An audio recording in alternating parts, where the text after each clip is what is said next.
I'm not sure if it's all social. I don't know if it's black social or whatever.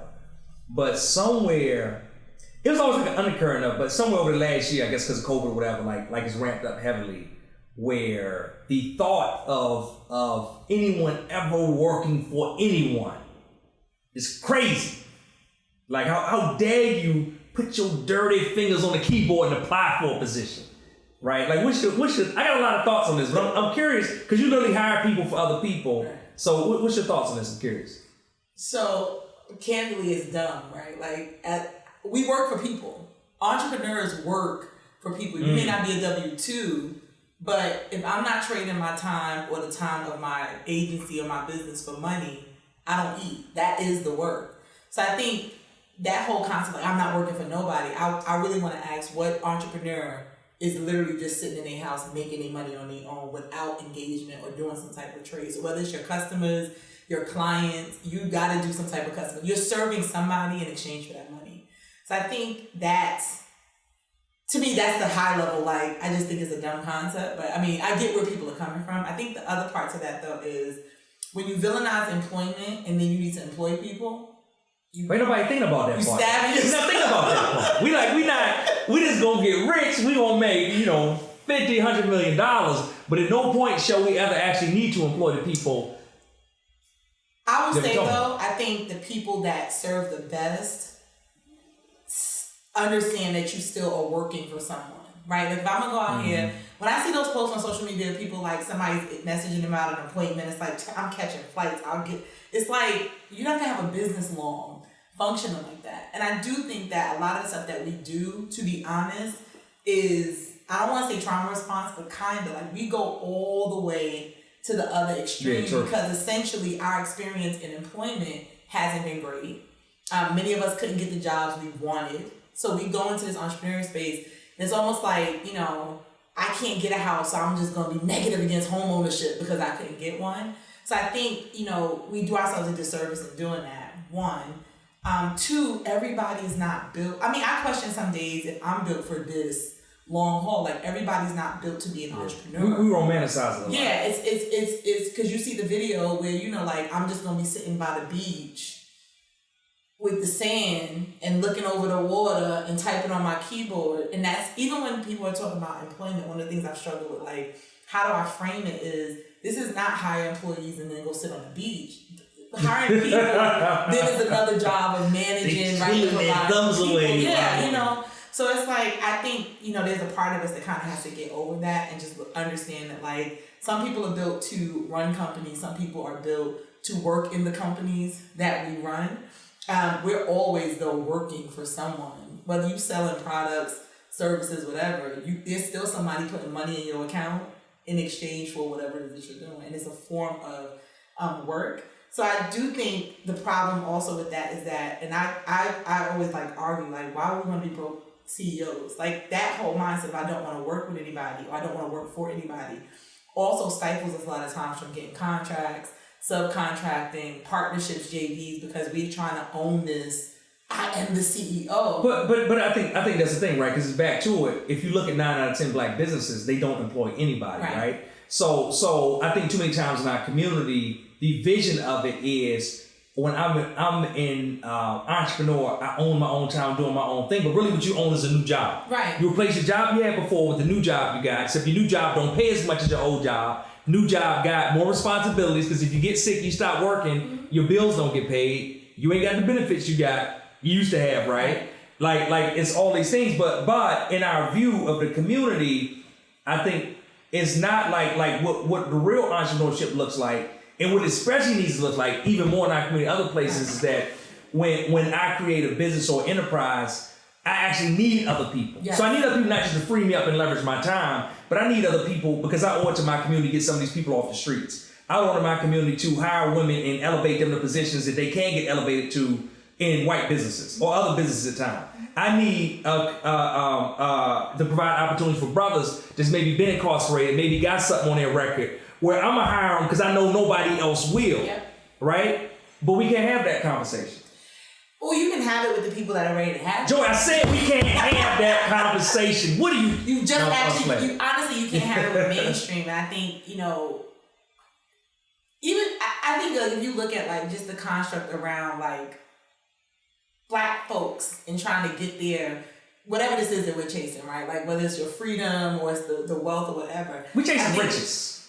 I think there's always though. We're chasing rap riches.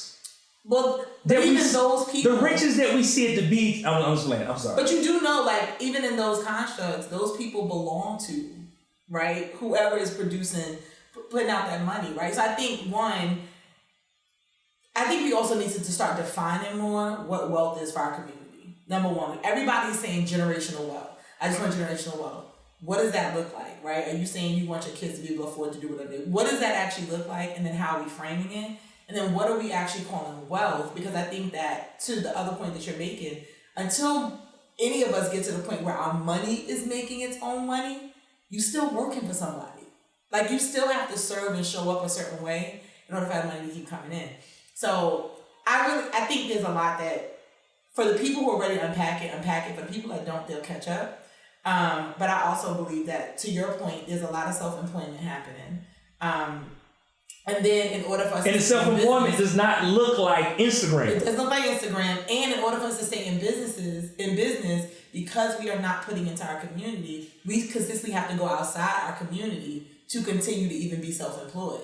So if you're not building internal ecosystems where the people in your community are also the people providing you services and providing you resources, etc., you're literally at the whim of a whole nother group of people who can at some point, at any point, decide, I'm ready to turn this off, right? If your entire service model or your e-commerce brand or whatever that is reliant on another place to provide you with resources, whenever that dries up, right, here we are. And so even when you look at, and this is no shade to anybody, think about businesses, some of the e-commerce brands that couldn't even get access to their own supplies during COVID because somebody else was making it, right? And you got to do what you got to do to hit your profit margins. But what if we actually thought about, hey, let me get to this number so I can look back in my community and see who are the people that are producing here. And then those producers are good with producing and being like, as long as I go to the bank, I don't care if you can leave my label in the tag of the shirt, right? I think that's the part where we're all still trying to find validation in a world that really ain't trying to validate us.